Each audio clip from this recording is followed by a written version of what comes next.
My hopes are, especially with this podcast, as it kind of evolves and kind of grows and does, is that it helps you start to think.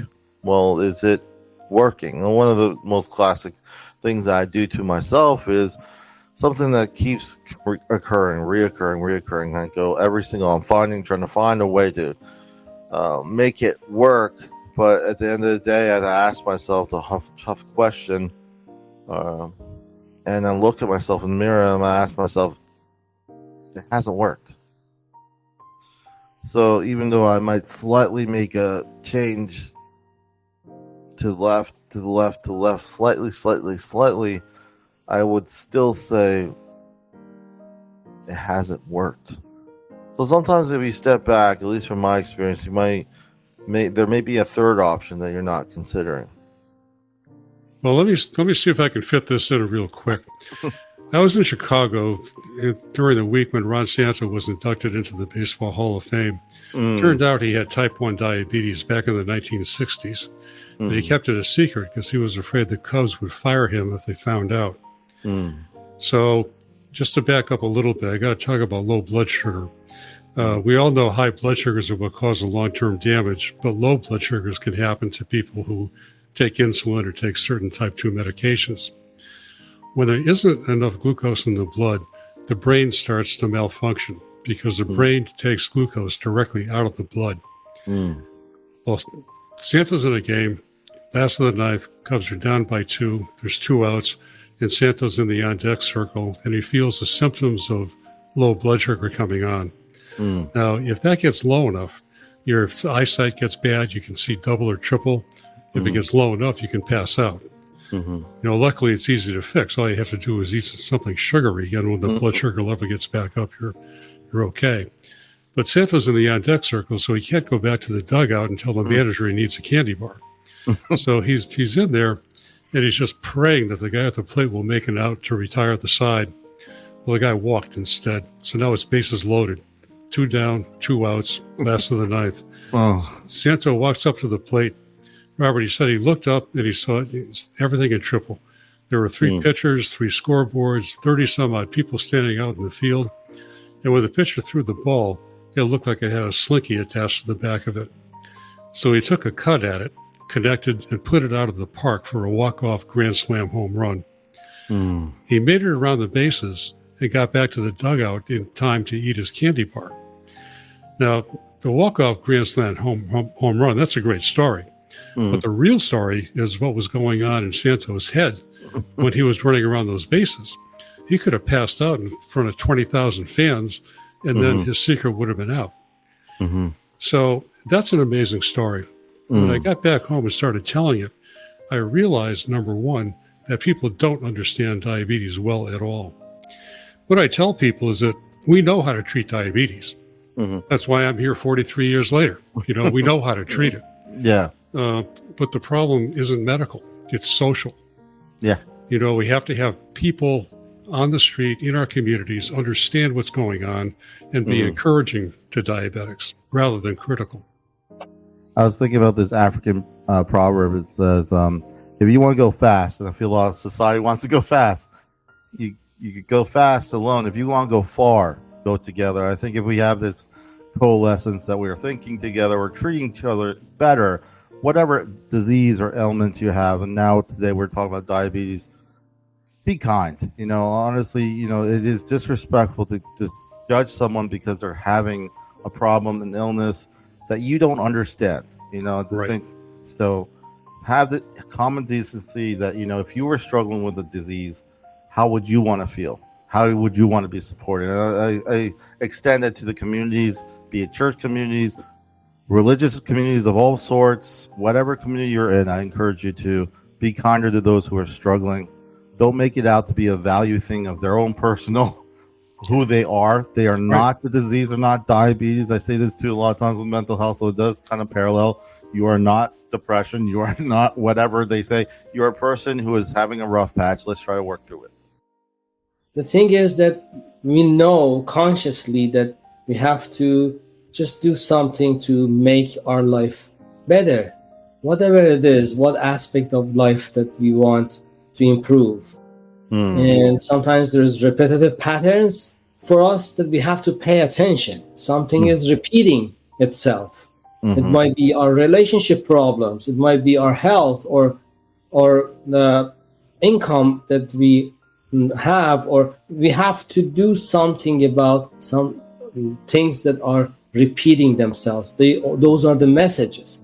So we want to improve, but resistance comes. So we give up. And we know that in order to achieve something, you have to be consistent, as you said. It's like driving. If I don't pay attention to the road for a couple of minutes and don't adjust the steering wheel based on the road that is changing, I'm going to end up in an accident or in a ditch. Yeah. Just a couple of seconds. So I have to adjust all the time and focus on the road. So the same thing happens for us. When we want to go to a place in our life, we have to have that continuous movement and adjustments. So how can we do that? Normally, when we go to sleep, what happens is that before we go to sleep, we have all those anxieties, fears, and worries, and blaming ourselves and those kind of things. And we impose all those to our subconscious mind. Because before we go to sleep, our subconscious mind is wide open. We are in the alpha state, and it's wide open. We just impose all those into our subconscious mind, and we wake up in the morning tired out. We had our rest, but we are tired. That's why. So we're going to reverse that process. So what we're going to be doing in here is a simple 3-step process. I have it in my book as a 10-step process, but I'm going to summarize it in 3 steps because it's easier to remember. The first step is, when we have a goal or target or whatever we want to achieve in life, the changes that we want to do, we want to break it into smaller chunks. The building doesn't appear by itself. We have to just go layer by layer and build it. So the smaller chunks, needle moving actions, we find those. But the problem is that when it comes to the task that we have to do or the actions, the resistance comes. Our subconscious mind is not allowing us to go through those tasks. We know that they are good. We know that it is getting us to wherever we want to go, but our subconscious mind is resisting. So we're going to change the name to games. Because it is like you have a problem, you change the name to challenge. Problem means that we are focusing on the negative side, but challenge means that we are focusing on the positive side. So we change the name from the task to the game. So we have those little games to play. So the first step is, before you go to sleep, you do that process that I call game plan. You decide a couple of those games that I want to play for tomorrow, and you sleep on it. Before you go to sleep, you're thinking about the games that you want to play, those tasks that are named as games, and then you go to sleep. In the morning, the second part is, I call it, the second part is a type of mental rehearsal, but I call it warm-up. So for every game, we have to warm up ourselves first. Body should be ready. So what we do is, as we are laying down, we review those kind of games that we want to play in our head. And we enjoy the time in our head that what we are doing. We imagine that we have achieved, we are on top of the podium, and we are celebrating our success. We just have that moment before we even open our eyes. It's important because that is the moment that, again, our subconscious mind is wide open. We can program it. So we programmed it into our subconscious mind 2 times. So now the third part comes, which is playing during the day. We just do the play during the day. And it is not hard anymore because our subconscious mind is programmed to be with us in that game. But one thing I think, at least when I was envisioning this month, was Are we able to go around ourselves to get the help we need? Are we allowed to get better, or are we not? One thing I want to share is, and I'll share a brief final thought. If you want something you never had, you must be willing to do something you never done. I feel like going through this, a lot of times, and I could say more so with my mental health, I had to do this several times.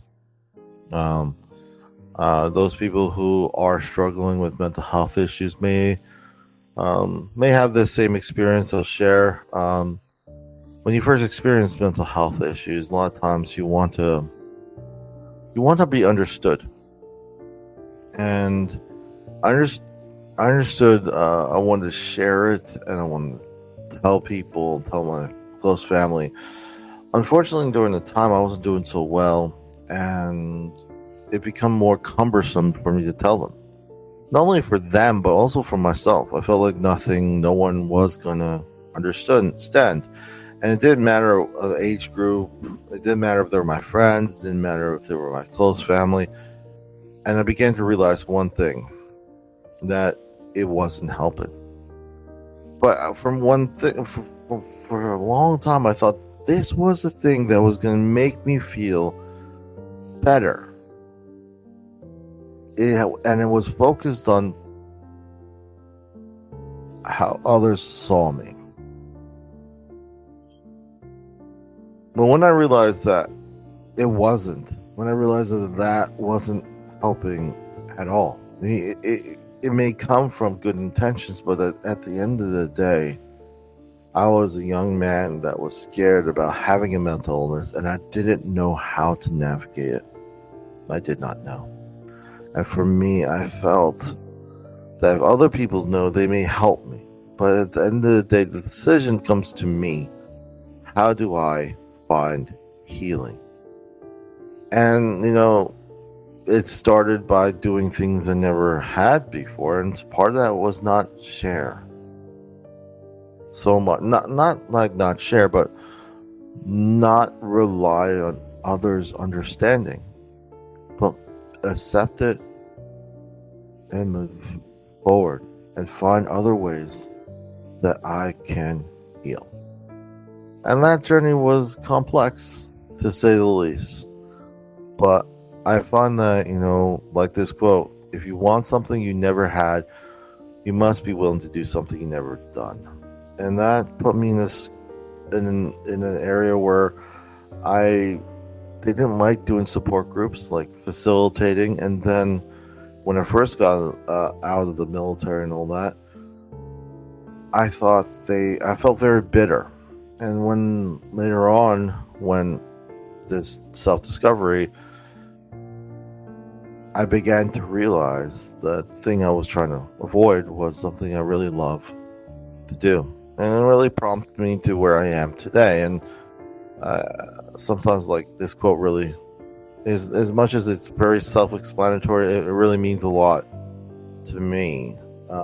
Final thoughts I would just share is, when it comes to this month, as we remember different themes, when we remember different focuses, take the time for you. Take the time to see how you are doing. And at the end of the day, if everyone likes you and you're just so helpful, but ask yourself, are you allowed to also be or feel better? Are you allowed to heal?